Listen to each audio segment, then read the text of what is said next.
নমস্কার, এই মুহূর্তের অন্যতম গুরুত্বপূর্ণ খবরগুলো নিয়ে আমি পিউ রয়েছি আপনার সঙ্গে। আর এবার শুরুতেই আপনাদের জানিয়ে দিই, তৃণমূল মোদী শাহের বিরুদ্ধে নালিশ করতে কমিশনে পৌঁছে গেল। প্রধানমন্ত্রী এবং স্বরাষ্ট্রমন্ত্রীর বিরুদ্ধে তাদের অভিযোগ। কমিশনে অভিযোগ জানিয়েছে তৃণমূল কংগ্রেস যে সরকারি সুবিধা নিয়ে ভোট প্রচার করছেন এই দুজন। ঠিক সবিস্তার অভিযোগটা কি বলবেন আমাদের প্রতিনিধি সুদীপ্ত চট্টোপাধ্যায়। সুদীপ্ত, ঠিক কি অভিযোগ কমিশনে জানালো তৃণমূল?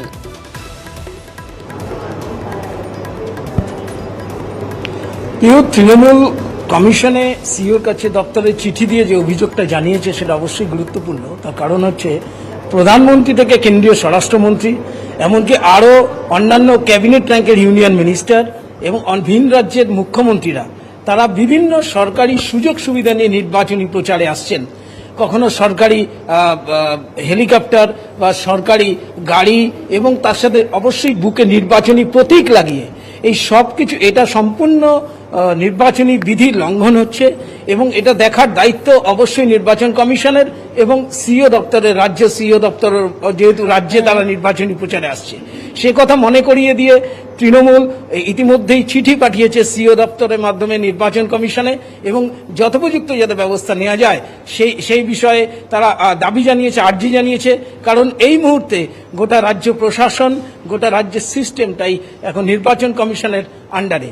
সেই কারণে নির্বাচন কমিশনকেই এই ভূমিকা পালন করতে হবে এবং পক্ষপাতহীন হয়ে নির্বাচন কমিশন যাতে এই ব্যবস্থার বিরুদ্ধে। একটা কথা বললেন, নরেন্দ্র মোদী, অমিত শাহ ছাড়াও যে যোগী আসছেন, অন্যান্য মুখ্যমন্ত্রীরা আসছেন, তাদের বিরুদ্ধে একই অভিযোগ করেছে আজ কমিশনের তৃণমূল।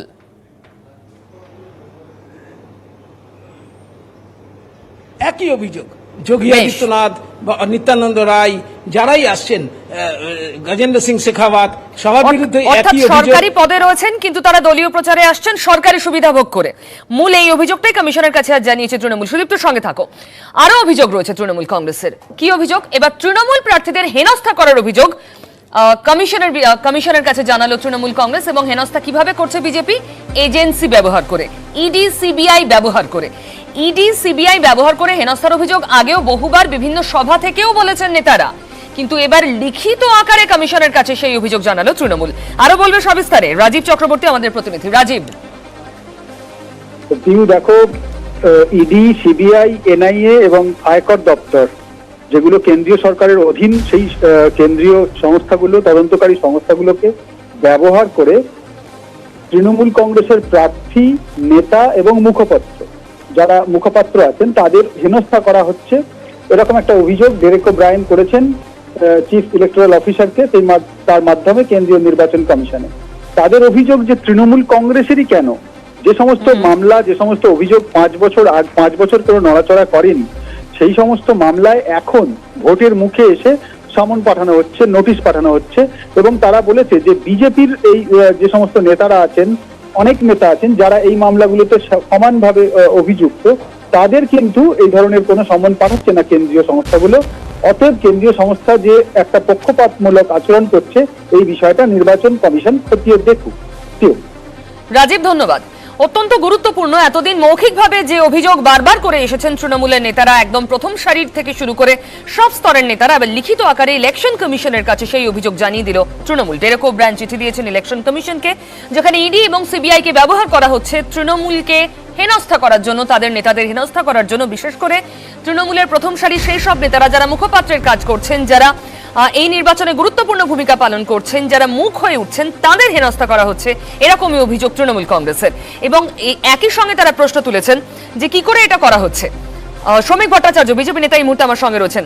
শ্রমিক দা, তৃণমূল কংগ্রেস দুটো অভিযোগ করেছে ইলেকশন কমিশনে। প্রথমত, এজেন্সি ব্যবহার করে তৃণমূলের নেতাদের হেনস্থা করা হচ্ছে। দেখুন, আমি ইলেকশন কমিশনের মুখপাত্র নই, আমি ইডি সিবিআই এরও মুখপাত্র নই। দীর্ঘদিন ধরে এই প্রশ্নের উত্তর দিতে দিতে আমিও ক্লান্ত এবং আমার মনে হয় দর্শকরা বা শ্রোতারা তারাও ক্লান্ত। কারণ যখনই তদন্ত একটু গতিপ্রাপ্ত হয় তখনই বলা হয় পলিটিক্যাল ভেন্ডেটা, রাজনৈতিক প্রতিহিংসা। আবার যখন গতি স্লো হয়ে যায়, একটু বসলেও চলে, তখনই বলা হয় দিদি মোদি গটা। তাই এ ধরনের প্রশ্নের উত্তর দিতে আমরা ক্লান্ত। নির্বাচন কমিশনের কাছে গেছে। নির্বাচন কমিশন একটি স্বতন্ত্র সংস্থা, এটা সাংবিধানিক বডি। আমার মনে হয় তারা যেটা সিদ্ধান্ত নেবেন বা তাদের কথা শুনে সেটা ঠিক হবে।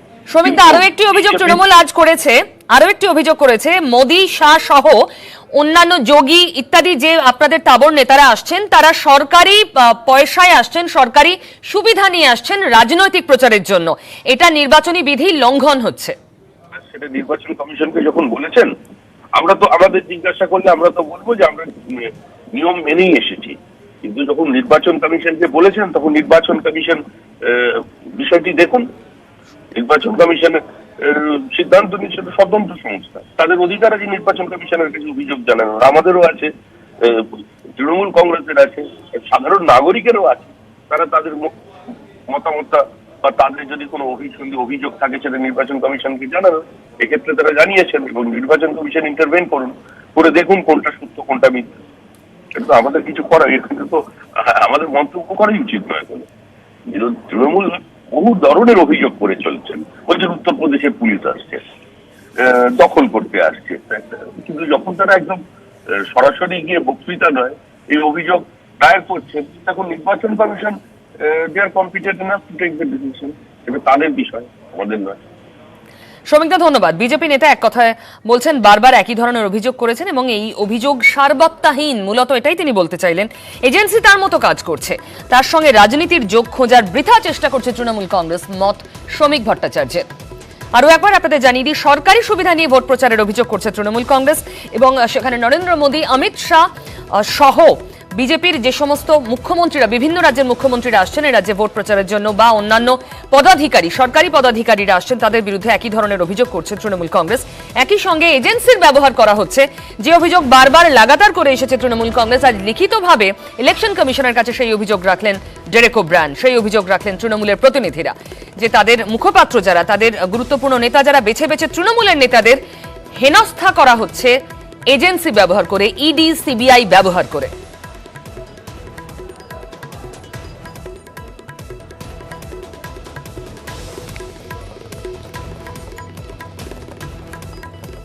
আমরা এ নিয়ে আরো কথা বলবো। আমাদের এই মুহূর্তে আমার সঙ্গে রয়েছেন সিপিআইএম নেতা শ্রমিক লাহিড়ী, আমি তার সঙ্গে কথা বলবো।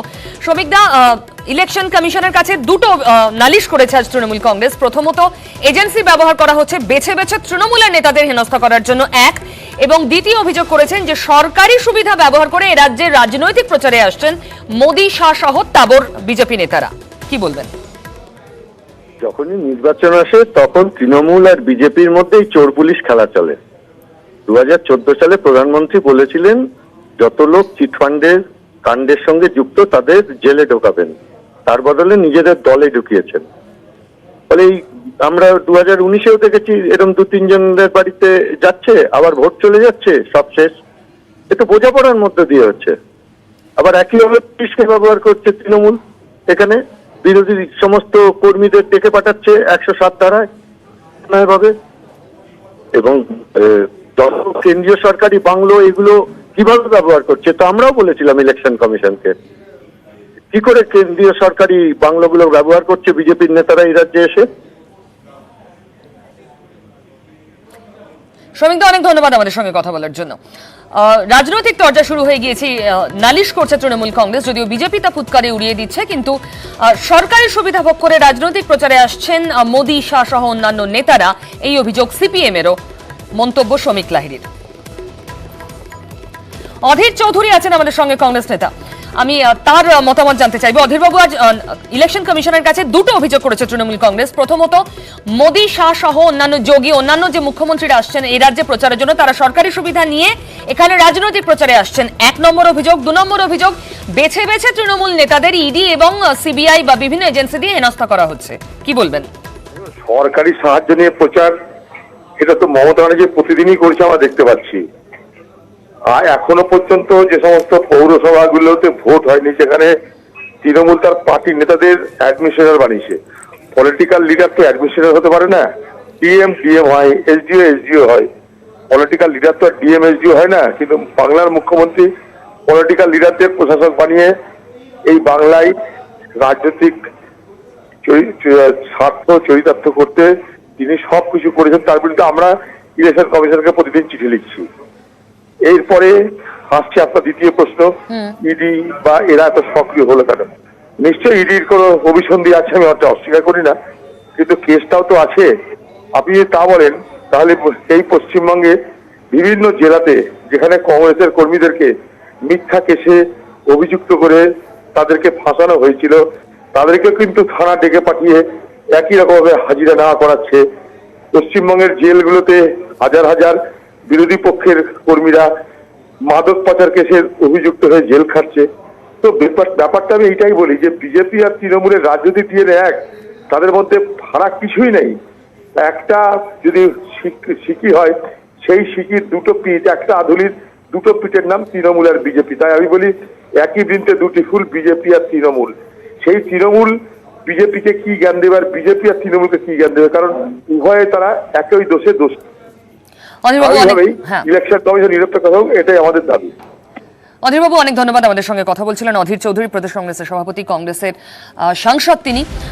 তারও একই অভিযোগ, ঠিক সিপিআইএম এর মতোই, যে তৃণমূল এবং বিজেপি তারা একে অন্যের বিরুদ্ধে অভিযোগ করছে, কিন্তু স্থানীয় স্তরে তৃণমূলের বিরুদ্ধেও একই রকম অভিযোগ তারা করছেন। সুতরাং কয়েনের এপিঠ আর ওপিঠ অভিযোগ অধীর চৌধুরীর।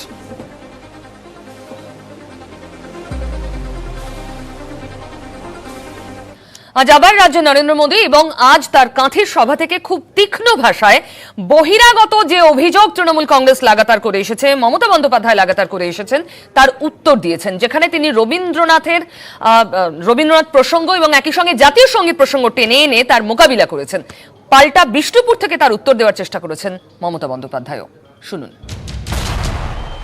जिस बंगाल से गुरुदेव ने हर भारतवासी को एक माला में पिरोया, और इसी धरती से गुरुदेव ने कहा, और जो हम रोज कहते हैं, पंजाब सिंध गुजरात मराठा द्राविड़ उत्कल बंग विंध्य हिमाचल यमुना गंगा उच्छल जलधि तरंग। उस बंगाल में, गुरुदेव की धरती से, उस बंगाल में दीदी बहिरागत की बात कर रही हो? हाँ दीदी, एखाने कोनो भारतवासी बहिरागत नय, सब भारत मातार सन्तान।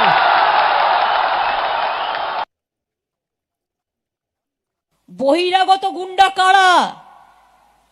উত্তরপ্রদেশে পুলিশ আজকে চাকরি ছেড়ে দিচ্ছে আইপিএস অফিসাররা বিজেপির অত্যাচারে। বহিরাগত গুন্ডাদের নিয়ে আসছে বাংলায়। শুনুন, বাংলায় যারা বাংলায় থাকে আমরা তাদের বহিরাগত বলি না। সে রাজস্থানী হোক, পাঞ্জাবি হোক, সিন্ধ হোক, গুজরাটি হোক, মারোয়ারি হোক, তামিল হোক, দিল্লি হোক, আমরা তাদের বহিরাগত গুন্ডা বলি না। বহিরাগত গুন্ডা কাদের বলি? উত্তরপ্রদেশের গুন্ডাদের সাজিয়ে পাঠিয়ে দিচ্ছে এখানে, কপালে তিলক কেটে, একটা গেরুয়া ড্রেস পরে, পানবাহার চিবোতে চিবোতে আমাদের বাংলার সংস্কৃতিকে ধ্বংস করে দিচ্ছে। সত্যি ভোটে গরম বাংলা। রাজনৈতিক সংঘর্ষে উত্তপ্ত হলো এবার বর্ধমান। তৃণমূল বিজেপির সংঘর্ষের ছবি আপনাদের সামনে আনবে একটা ছোট্ট ব্রেকের পর। সঙ্গে থাকুন। উলুবেড়িয়া বোমা ফেটে আহত হয়েছেন 3 জন। বোমা বাঁধতে গিয়ে বিস্ফোরণ, এমনটাই অভিযোগ দাবি করছে তৃণমূল। অভিযোগ অস্বীকার করছে আইএসএফ। ইন্ডিয়ান সেকুলার ফ্রন্টের বিরুদ্ধে মূল অভিযোগ, এবং অভিযোগ করছে তৃণমূল কংগ্রেস। রাজনৈতিক চাপানুতো শুরু হয়ে গেছে ঘটনাকে ঘিরে। 3 জন গুরুতর আহত হয়েছেন বলে খবর। উলুবেড়িয়া বোমা বাঁধতে গিয়ে বিপত্তি বলে অভিযোগ তৃণমূলের।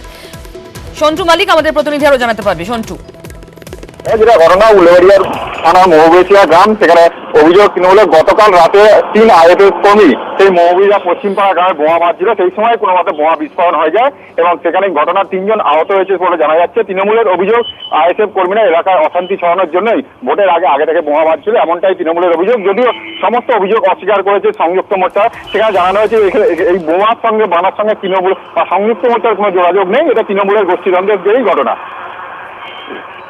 সন্টু, আইএসএফ এর বিরুদ্ধে অভিযোগ করছে তৃণমূল ইন্ডিয়ান সেকুলার ফ্রন্টের বিরুদ্ধে। একদমই আইএসএফ এর কর্মীদের বিরুদ্ধেই অভিযোগ করছে তৃণমূলের যে উলুবেড়িয়া দক্ষিণ কেন্দ্রের যে যুব সভাপতি, তারই বক্তব্য যে আইএসএফ কর্মীরা এলাকায় পরিকল্পিতভাবে অশান্তি ছড়ানোর জন্যই ভোটের আগেই বোমা খুলে মারা হচ্ছিল। ধন্যবাদ।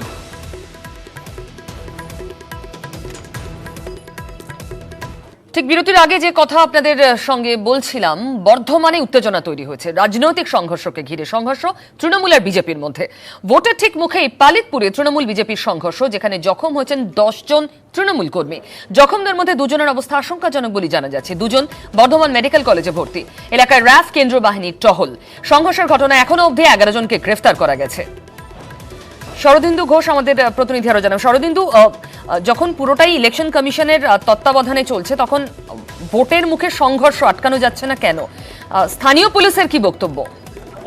দেখো, একের পর এক ঘটনা। বর্ধমানে বোমাবাজি, বোমার বিস্ফোরণে এক শিশুর মৃত্যু হলো এবং সেই ঘটনার যখন নির্বাচন কমিশনও উদ্বেগ প্রকাশ করছে, ঠিক তখনই বর্ধমানের পালিতপুর উত্তপ্ত হয়ে উঠেছে এবং গতকাল রাতভর বলা যায় সেখানে অশান্তি চলেছে। বেশ কয়েকটা বাড়িতে ভাঙচুর হয়েছে, একটা বাড়িতে আগুনও ধরিয়ে দেওয়া হয় এবং বেশ কয়েকজন আহত হয়েছে। একজনের অবস্থা খুবই আশঙ্কাজনক এবং তারা ভর্তি রয়েছে বর্ধমান মেডিকেল কলেজ হাসপাতালে। এই মুহূর্তে পরিস্থিতি থমথমে। এলাকায় র্যাব রয়েছে, বিশাল পুলিশ বাহিনী রয়েছে এবং অনেকেই এলাকা ছাড়াও হয়ে রয়েছে পুলিশের ধরপাকড়ের ভয়ে। তো গতকাল রাত পর্যন্ত, সকাল পর্যন্ত 11 জনকে গ্রেপ্তার করা সম্ভব হয়েছে, যদিও এলাকার বাসিন্দাদের দাবি যে যারা এই হামলা করেছে তাদের অনেকেই এখনো ধরাছোঁয়ার বাইরে রয়েছে। সাধারণ মানুষ অনেককেই যারা নিরপরাধ তাদেরকে ধরে এনেছে পুলিশ। পুলিশের পক্ষ থেকে জানানো হয়েছে যারা অভিযুক্ত তাদেরকে ধরারও চেষ্টা চলছে এবং এই এলাকায় যাতে নতুন করে আর কোনো সংঘর্ষ না হয় সেই জন্যই বাড়তি পুলিশ মোতায়েন করা হয়েছে। এবং তুমি যেমনটি বলছিলে, একের পর এক এই ঘটনায় কিন্তু জেলা প্রশাসন, জেলা পুলিশও উদ্বিগ্ন, কারণ বারে বারে নির্বাচন কমিশনের পক্ষ থেকেও উদ্বেগ প্রকাশ করা হচ্ছে। এই যে পরিস্থিতি তৈরি হয়েছে, এই যে অশান্তির পরিস্থিতি, তার ফলে ভোটারদের মধ্যে যে আতঙ্কের পরিবেশ তৈরি হচ্ছে, সেজন্যই তো বাহিনীর রুট মার্চ। বাহিনী আশ্বস্ত করবেন মানুষকে যাতে তারা নির্বিঘ্নে বাইরে বেরোতে পারেন, ভোটটা দিতে পারেন। তারপরও সংঘর্ষ এড়ানো যাচ্ছে না। অনেক ধন্যবাদ। टॉप टेक TMT लगाओ